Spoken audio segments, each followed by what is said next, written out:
how a DM made a sorcerer who controls ice and wind useless in a place called Icewind Dale. Had a terrible night at Adventure League again. Went to an AL game at my local comic book store, the first since the pandemic started. I came in with a character already rolled up, a Triton Storm sorcerer, chill surfer dude named Archibald Pelagio. There were a few spots open for a game named DDAL 10-01. The DM was one I've played with before in the past, a firm, but usually fair, and rules-heavy high school teacher. It also happened that DDAL 10-01 takes place in Icewind Dale. At first I was like, dang, most of my spells do cold damage, and there will be a ton of enemies with cold resistance in a place like that. Then I remembered my Triton had cold resistance as well. I had also taken an incredibly useful cantrip called Shape Water.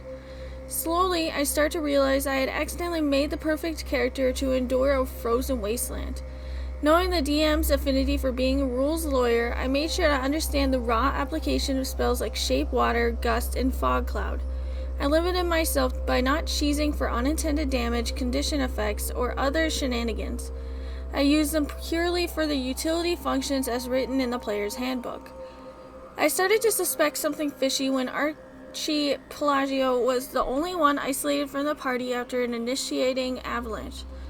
I ended up disoriented, out of earshot, and hundreds of feet away from my nearest ally. Conveniently, the entire rest of the party were all pretty much 30 to 60 feet from each other. On my first turn, he required me to roll a survival check to see if I can find a way back. I failed and started walking in the wrong direction. When it came back around to my turn again, I remembered that I took the Outlander background, letting my character recall local terrain, geography, and landmarks. When I brought this up, the DM waved it off and required that I still make a survival check to make it back to my party. I sighed, but rolled with it just in time to find half of my party fighting off wolves and the other half suffocating under snow and ice. When I got to my first buried ally, I used Shape Water to remove a 5x5x5 cube of snow, only for the DM to say they're actually buried under 8 feet of snow and it'll take another round for me to rescue her. I guess he wanted the halfling to suffocate for one more round. He even discouraged her from screaming for help since she'd use up more oxygen. Never mind that, a scrawny French tiefling was able to dig out the barbarian in a single action with nothing but his bare hands. Later, when a snowstorm started rolling in, he had everyone roll constitution checks to see if we gain a level of exhaustion. I pointed out that Tritons have natural resistance to cold damage. He said it wouldn't apply since it's resistance to cold damage, not condition effects caused by the cold. I ended up rolling a 9 while others squeaked by with a 12 or 13. He didn't even give a race resistance to cold any bonus to resisting the effects of cold. We neared a cave to take shelter from the snowstorm. A flock of snowbirds flew out and started snow dive bombing us. I used Fog Cloud to create cover between us and the cave as the birds gained altitude for their next volley. But the DM ruled that since the fog was heavily obscured terrain, anyone who entered had to roll a d4 to see which direction they exit from. This is where I start to feel frustrated and singled out, establishing this rule immediately after me and the party's NPC healer had already entered the fog and ended our turns. This sudden ruling discouraged the rest of my party from following, which led to 2 of my allies getting downed by unlucky hits from high-altitude bird missiles. The DM doesn't even keep a consistency with his AD HOC homebrew rules. The final boss was a giant talking owl bear. Using the mechanics introduced earlier, I cast Fog Cloud, engulfing the bear and most of the space between us and it. I made it to the side and hoped I bought enough time for my party to sneak by or reposition. At the end of my turn, the bear had absolutely no issues walking through the fog and sandwiching my entire party between it and the door before anyone else was able to move. The next couple of rounds consisted of the boss bear spamming ice breath and multi-attacks on the rest of my party. With little space to maneuver and backed into a corner, the front line was becoming restrained by ice swarming at their feet. I had to convince the DM that I could use Shape Water to free the barbarian from his frozen feet. The DM's reasoned that the spell's description doesn't specify if it affects water created by magical effects. I questioned whether Shape Water would work on create or destroy water. He quickly relented, but anyone I freed would get re-restrained next turn by a legendary ice breath attack. The DM described the owlbear's lair as having a pulsing blue pool of energy underneath a sheet of ice. When I finally put together that I could form a hole in the ice underneath the bear, the DM said that couldn't work because the giant owlbear was a 10 by 10 creature and I could only affect a 5 by 5 space. Harsh but raw, so I shoot a measly frost ray instead of hoping to get its attention away from the party. The very next round, as the party hits 2 failed death saves, a hand made of pulsating blue energy miraculously breaks through the icy floor, grabs the owlbear, and drags it into the blue abyss, abruptly ending the combat. What caused this to happen? Maybe it sensed that the party had 0 chance of surviving a guaranteed TPK and the DM needed his DM experience. Or it sensed that the game store was closing, so the DM needed a convenient way to conclude the combat. Either way, I felt pretty cheated that the DM talked me out of an unconventional solution when said solution would have caused the same events that saved the party in a Deus Ex Machina from an unbeatable situation. The only reason the boss fight was rushed and unsatisfying was because we were running short on time, health, and resources. If the DM had let me use the features I built my character around, we might have had enough time to not skip encounters and find a magic item we missed. There's also the NPC sidekick I had grown attached to. It was a faceless spellcaster sidekick who had access to cure wounds. God forbid we had access to the majority of our healing as we reached the final boss of the dungeon. The room shook, and an icicle fell and crushed the spellcaster sidekick into a red mist. There was no opportunity to save or stabilize them. The twist of the knife came on the rewards page when the 3 NPC sidekicks we enlisted had checkboxes next to them to indicate whether they survived the adventure. All 3 had died. 2 of the deaths were during unpreventable scripted sequences. So first of all, it does seem that the DM is not caring about any rules at all. With everything, it seemed like he was going against a rule unless it hurt you and the other players. I do know that cold resistance usually means extreme weather too, and I'm pretty sure it's in the Dungeon Master's Guide. And then with the fog, what didn't make sense is that the monster was able to go through the fog with no problem, but the DM made sure that for all the other players, it messed them up, which seems a little bit like the DM against the players more than the players just there to have fun. And then there was the fact that the players that were under all that snow, for one, did the DM even say that it was under 8 feet of snow, or did they say that after the fact?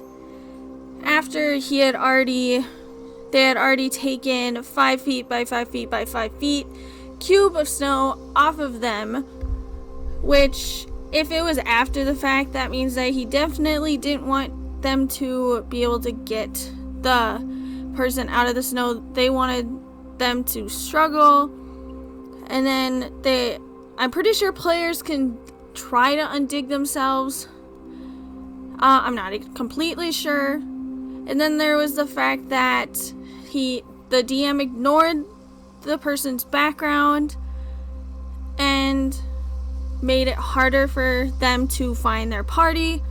And then another thing is the ice. To me, it would make sense that if they were to make a 5 foot by 5 foot break in the ice, it would make the ice easier to break under the weight of a giant owl bear.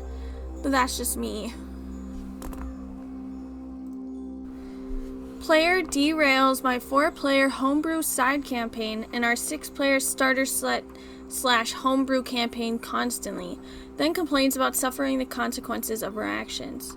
As a cover, all about this player, Kay. She plays a human rogue in my campaign that reluctantly steals for her poverty-stricken family so they can survive, finds out about the Adventurers Guild, and elects to make a legitimate living through those means instead.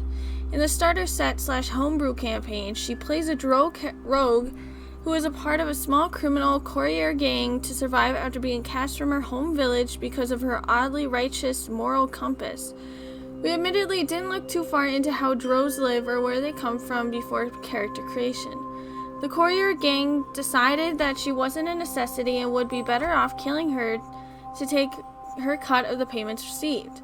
After escaping within an inch of her life, she finds herself scrounging for scraps and pickpocketing for money, only to be caught red-handed by our Gallagher monk. I worked really hard with her to come up with characters that were an easy-to-play-out redemption story of a not-so-great, not-so-bad player down on her luck, finding a place she truly belongs, and thriving in the security of her found family, and she was excited to start playing. Then we start playing. In our very first quest as a group, the party meets Lunasia and Jeffrey, the daughter of a neighboring city's top noble and her butler/servant/caretaker, who has raised her since infancy. They test the party with finding a family heirloom chest stolen from their property the night before by hooded figures with a White Wolves Thieves Guild banner on their getaway wagon. Upon accepting, they head out to find the thieves and on the journey learn just about everything about LNG. They rolled up on the thieves' wagon that had clearly been ambushed, and everybody failed their perception checks, so Jeffrey took a surprise arrow right through the temple, killing him instantly.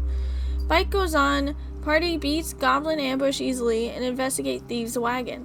There are one set of horse tracks to the left, and horse tracks, drag marks, bloodstains, scattered weapons, and box-sized drag marks going to the right. Kate elects to go to the left on her own. Annoying, but whatever. Give her a level 1 character and encounter with an owl bear that has started eating the horse to wrangle her back to the party. Upon returning, she goes on for like 10 in real life minutes on how scary the owl bear was and how she thinks they should go fight it because it probably has what they're looking for. Party and NPC disagree since the evidence to the contrary is damning. She walks over to Lunasia, who is grieving over Jeffrey's fresh grave, and insists on saying in character to her, "Crabs, glad it wasn't me." So I have Lunasia slap her for the comment, and from that point on she's cross with Kay. Kay doesn't understand why. Whole party is annoyed. Fast forward 2 fights of Kay playing like a fighter and paying for it. They find the box and the party is curious what's inside. Despite Lunasia being forbidden by her father to ever open it, the party overwhelmingly succeeded their checks, so she opened it.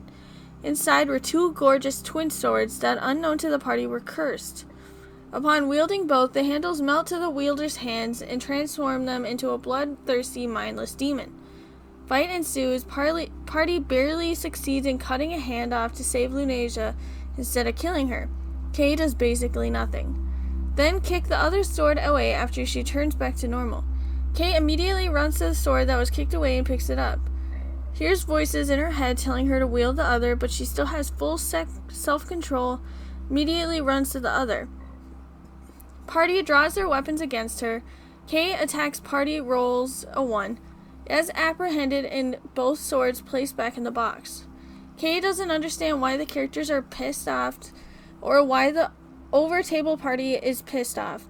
Starts calling the party stupid and mean and unreasonable, says her character wanted to sell the swords after seeing what they can do to provide for her family despite completion of this quest being guaranteed 200 gold.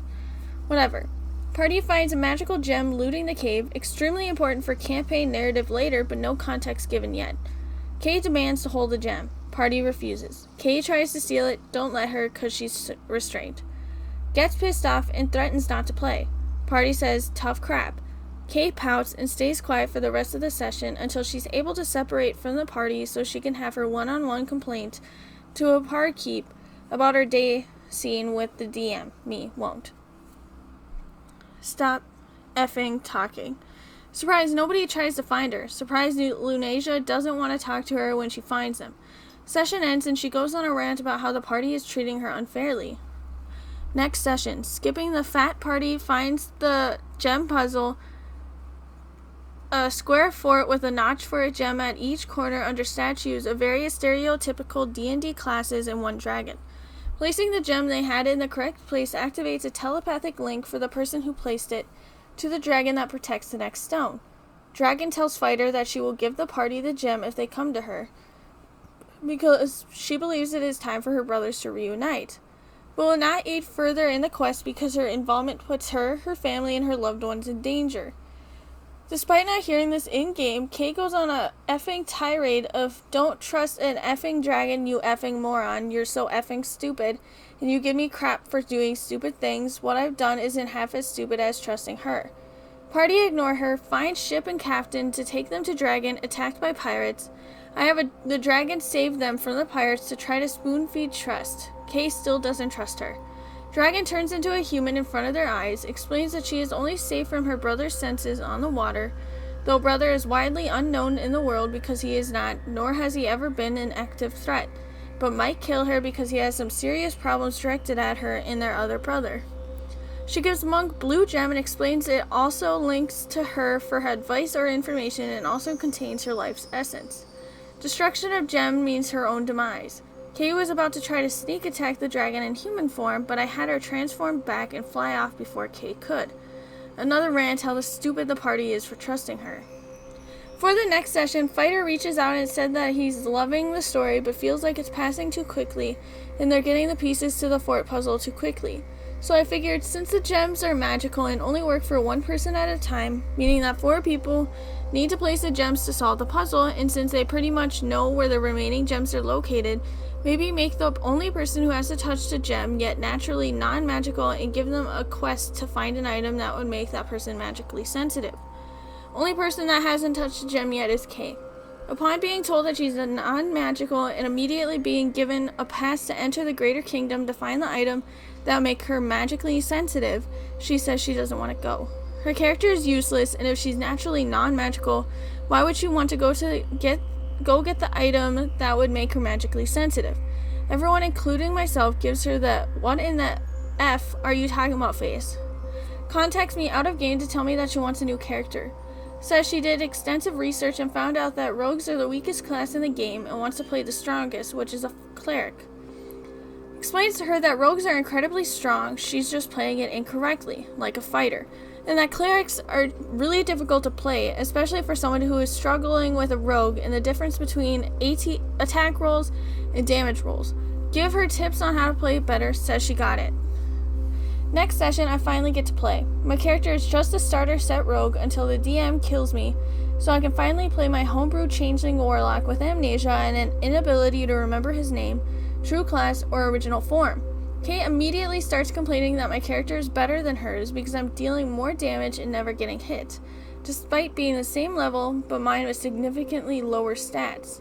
Starts this session out by trying to steal from our party, berates my character for being a halfling after being caught, doesn't understand why I'd pull a sword on her for being insulted, proceed to strip her weapons off of her so she doesn't attack us in our sleep, and have her work for us to gain her trust.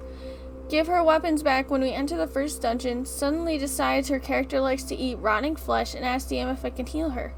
Our human halfling and Goliath party naturally disgusted. DM says no, since that's a broken mechanic in an already fairly easy campaign. Kay pouts but continues eating it anyways. Whatever. Comes up to a door that has 4 bugbears behind it berating a goblin slave. Without saying anything, Kay rushes in, sneak attacks first bugbear, disengages, run past our Goliath and wizard who are essentially trapped in a 10-foot kill box. Initiative rolls, all bugbears roll high, entire party rolls low. First bugbear crits Goliath, 1 shot unconscious. Fighter luckily gets attack of opportunity on every bear that runs by him, able to kill the first, damage the second after it attacked the unconscious Goliath, and get the attention of the third. Wizard uses Shape Earth to block off herself and the Goliath from the kill box and heals him. Fighter essentially fends off 3 bugbears by himself in a small hallway. I do my best to deal damage with sneak attacks from behind him. Kay is eating rotten flesh in the caves we came from. Session pauses because DM had work early in the morning. Kay then starts saying that she doesn't want to play her character like this anymore. Doesn't want the party to hate her, yet fails to realize that she is suffering the consequences of her own actions in both campaigns, and doesn't want the consequences anymore. It says that she's proven already that she doesn't deserve them, saying that her fighting in combat with us is enough proof. Really thinks doing the expected is enough to atone for the mountain of F-ups. On top of all this has been 2+ hours late to every single one of our 5 sessions so far. So it seems to me that Kay seems to know nothing but how to yell. Throughout the whole thing, I swear she has yelled at everyone so many times. I don't even understand how they can still want to play with her, and it's understandable why she is struggling and why they don't trust her. And then I truly believe that she likely doesn't understand because she's not giving the time to try to understand how everyone is feeling. So maybe everyone should like sit down with her and tell her that what she's doing is causing these problems, and maybe talk to her about how she can be a fighter because she plays more like a fighter than a rogue. But it also seems like she just wants to be that main character with how much she ignores the rest of the party. But anyways, that's all for today. I hope to see you next time at Lace's Dungeon. Have a good day. Bye.